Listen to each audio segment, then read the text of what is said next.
Kalau tidak ada rahasia yang dipegang oleh Ibtu Rudiana, saya tidak yakin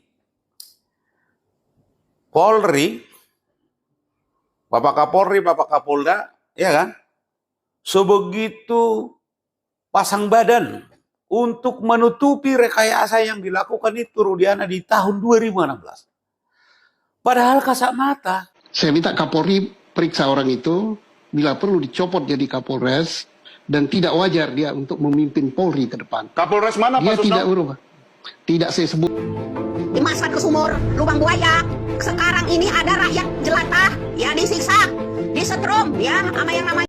Baiklah, maka dapat kita simpulkan hingga saat ini kasus pembunuhan Vina Cirebon yang telah terjadi sejak 8 tahun lalu belum juga menemui titik terang.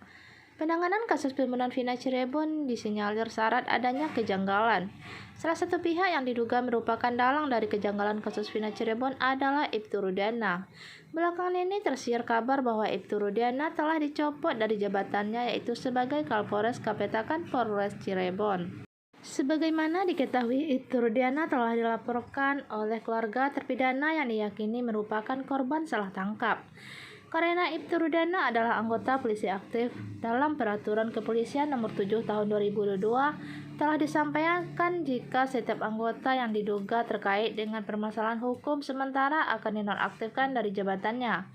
Dalam artian Ibtu Rudiana seharusnya dinonaktifkan sebagai Kapolres Kapetakan bukan dari status polisinya. Mantan Kabareskim Polri yaitu Susno Dwaji mengatakan hal yang wajib dimiliki oleh seorang polisi adalah integritas.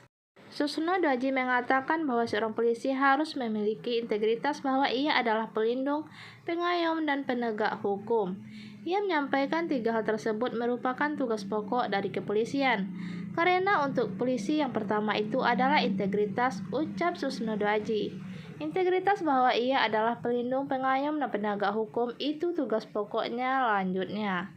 Sekian informasi dari saya ucapkan terima kasih banyak kepada teman-teman yang selalu menonton dan mensupport video saya. Semoga selalu dimurahkan rezekinya dan sehat selalu. Sekian, terima kasih.